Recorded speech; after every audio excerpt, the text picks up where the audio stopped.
নমস্কার। সময় যত গড়াচ্ছে পশ্চিমবঙ্গের রাজনীতিতে আর একটা ইস্যু কিন্তু খুব প্রবলভাবে উঠে আসছে, যে ইস্যুটা তৃণমূল কংগ্রেস নিজে তুলছে, মুখ্যমন্ত্রী নিজে তুলছেন। পশ্চিমবঙ্গের বাইরে থেকে বহু লোককে গ্রেপ্তার করা হচ্ছে অন্য জায়গা থেকে, অন্য রাজ্য থেকে, যেমন ধরা যাক মহারাষ্ট্র, যেমন ধরা যাক উত্তরপ্রদেশ, রাজস্থান। কারণ এই সরকার তাদের গ্রেপ্তার করছে একটাই কারণে, যে তাদের আর কি বাংলাদেশি এই অভিযোগকে কেন্দ্র করে তাদের গ্রেপ্তার করা হচ্ছে।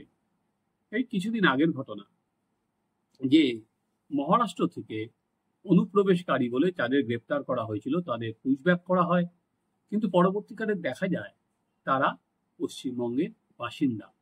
এই নিয়ে বিস্তার জলঘোলা হয় এবং পরবর্তীকালে তাদের আবার এ রাজ্যে ফিরিয়ে আনা হয়। এরপর তৃণমূল কংগ্রেস যেটা বলতে শুরু করেছে বা যে প্রচারটা তুলতে শুরু করেছে, যে বিজেপির কাছে যে বাংলায় যারা কথা বলবে তারা হচ্ছে সব জায়গায়, বিজেপি হচ্ছে বাংলা বিরোধী, তাই জন্যই অন্য রাজ্য থেকে, বিজেপি শাসিত রাজ্য থেকে তাদেরকে বিতরণ করে দেওয়া হচ্ছে। 2021 সালের ভোটে তৃণমূলের অন্যতম স্লোগান ছিল বাংলা নিজের মেয়েকে চায়, এবং বিজেপির যারা আসতো তাদেরই তৃণমূল নেত্রী নিজেই বলতেন বহিরাগত। সেটা যে কোনো নেতাকেই তারা সে কথা বলতেন যে তারা হচ্ছে বাংলায় বহিরাগত, বাংলা তাদের জায়গা নয়।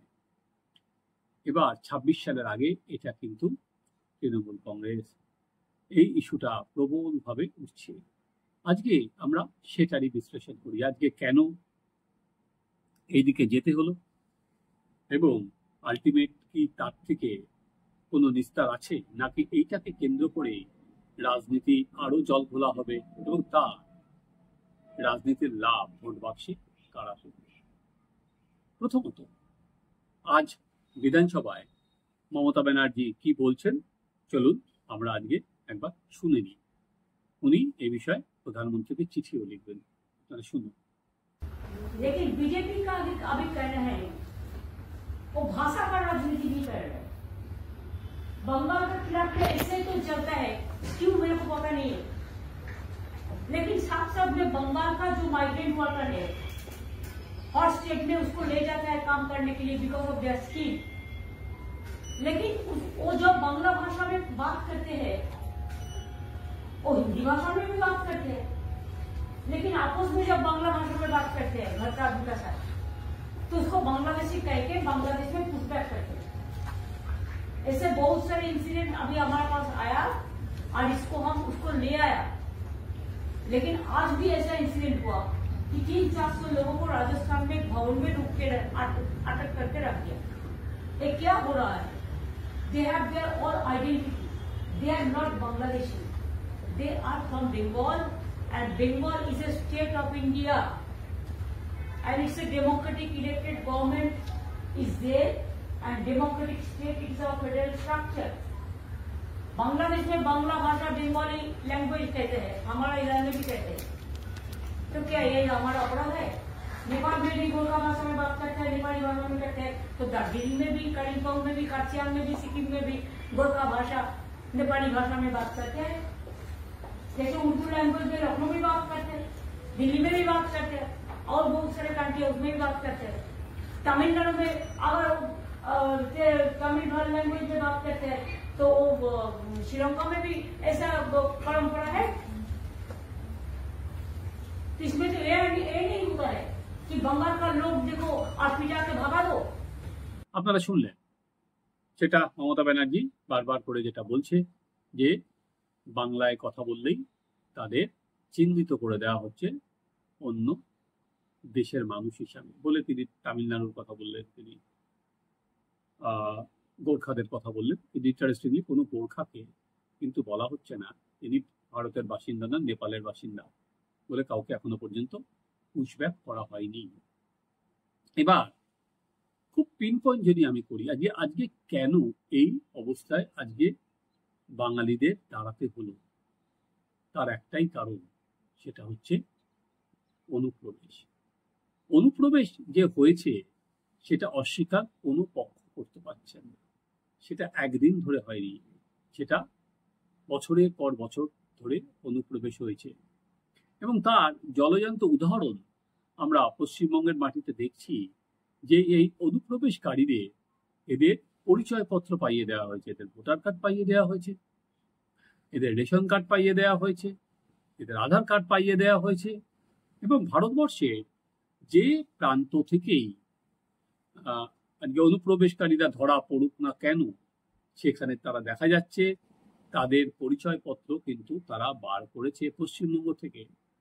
উত্তর 24 পরগনার এই জালি পরিচয়পত্র তৈরি হচ্ছে বলে দেশের স্বরাষ্ট্রমন্ত্রী অমিত শাহ নানা জায়গায় সরব হচ্ছেন। যখন এই জাল পরিচয়পত্রগুলো তৈরি হচ্ছিল তখন আমাদের সরকার কি ব্যবস্থা নিয়েছে, কজনকে গ্রেপ্তার করেছে?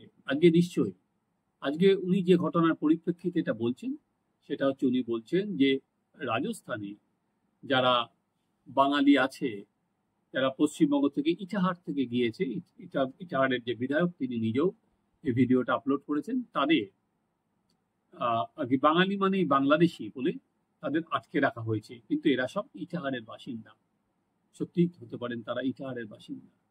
কিন্তু আজকে এই পরিস্থিতিতে আসতে হলো কেন, সেটা হচ্ছে সব থেকে বড় জিজ্ঞাসা। আজকে বাঙালি দেখলেই তাদের সন্দেহের তালিকায় ফেলা হচ্ছে কেন, এটা হচ্ছে সব থেকে বড় প্রশ্ন।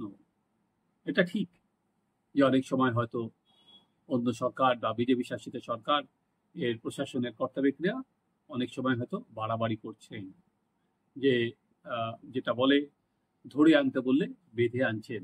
কারণ ইতিমধ্যেই অমিত শাহ দপ্তর প্রতিটা স্টেটকে বলেছে কারা কারা অনুপ্রবেশকারী আছে তাদের চিহ্নিত করতে এবং তাদের পুশব্যাক করতে।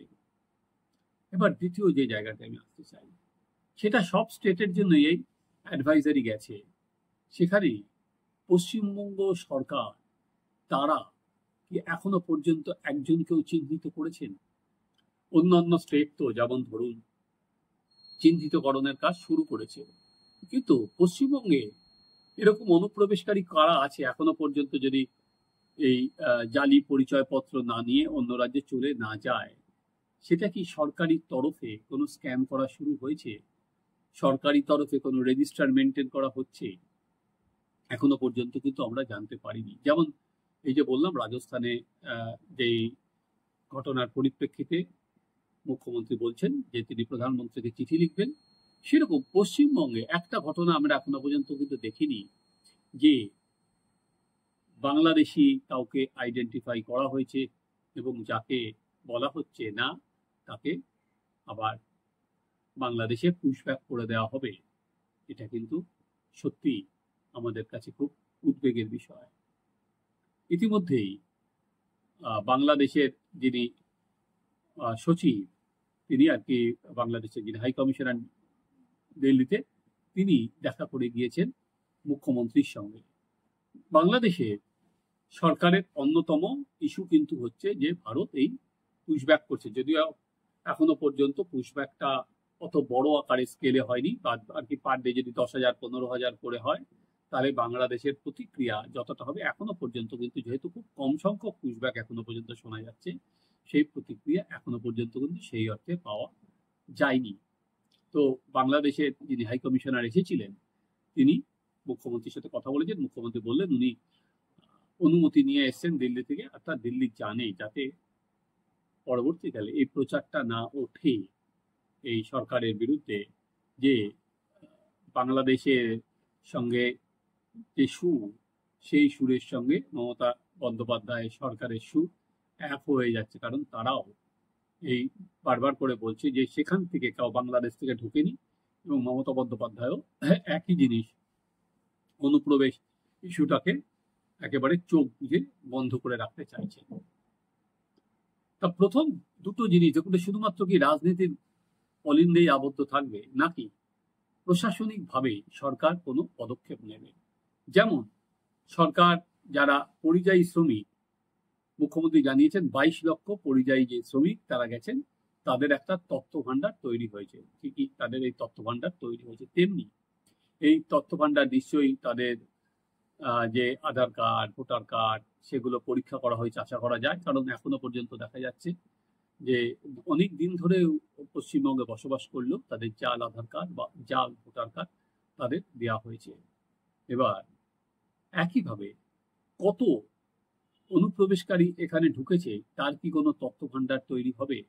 সরকারের কি কোনো সদিচ্ছা আছে? এখনো পর্যন্ত কিন্তু তৃণমূল সরকারের কোনো সদিচ্ছা আছে বলে মনে হয় না।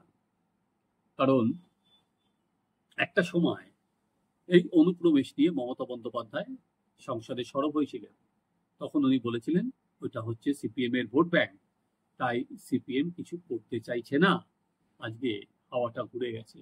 এখন অনুপ্রবেশ নিয়ে তৃণমূল কংগ্রেস চুপ, কিছু হলেই তারা সেটা বিএসএফ এর ঘাড়ে চাপিয়ে দিচ্ছেন। তো বিএসএফ এর ঘাড়ে আমি মেনে নিলাম যুক্তির খাতিরে যে বিএসএফ অনুপ্রবেশকারীদের ধরতে পারছে না, সবাইকে আটকাতে পারছে না। যদিও অনেকাংশে কাঁটাতারের বেড়া দেওয়া নেই, স্থানীয় প্রশাসনের সদিচ্ছা নেই, কিন্তু অনুপ্রবেশ হয়নি বা হচ্ছে না এটা তো সরকার কোনো সময় কি বলেছে? অনুপ্রবেশ যে হচ্ছে তার দায়ভার চাপিয়েছে বিএসএফ এর ঘাড়ে। তাহলে অনুপ্রবেশকারী কারা, সেইটার তথ্য ভাণ্ডার কেন আজ পর্যন্ত রাজ্য সরকার তৈরি করলো না? নাকি এখান থেকে সমস্ত পরিচয়পত্র বানিয়ে তারা অন্য রাজ্যে দেদার চলে গিয়েছে? আজকে যখন সাংবাদিক সম্মেলন দেখছিলাম আর ভাবছিলাম কেউ কোনো বিরূপ প্রশ্নের তো মধ্যেই যাচ্ছে না। সবাই উল্টে মুখ্যমন্ত্রীকে ধরিয়ে দিচ্ছেন যে দিদি এইটা কেন হচ্ছে, অন্য রাজ্য কেন মানছে না, এরা কি পশ্চিমবঙ্গ বিরোধী, অন্য রাজ্য থেকেও তো এখানে কাজ করতে আসে। অর্থাৎ যে প্রশ্ন করলে উনি খুশি হবেন, উনি কোনো বিরূপ হবেন না। কেউ জিজ্ঞেস করলো না যে এখানে এখনো পর্যন্ত পশ্চিমবঙ্গে কোনো অনুপ্রবেশকারীকে কি চিহ্নিত করা হয়েছে, নাকি রাজ্য সরকার ঘোষণা করছে যে পশ্চিমবঙ্গে একজনও অনুপ্রবেশকারী নেই। তাই এই 2026-এ তৃণমূল কংগ্রেস এটা অনেক বেশি রাজনৈতিকভাবেই বিজেপির বিরুদ্ধে ব্যবহার করবে, যে বিজেপি বাংলা বা বাঙালি বিরোধী।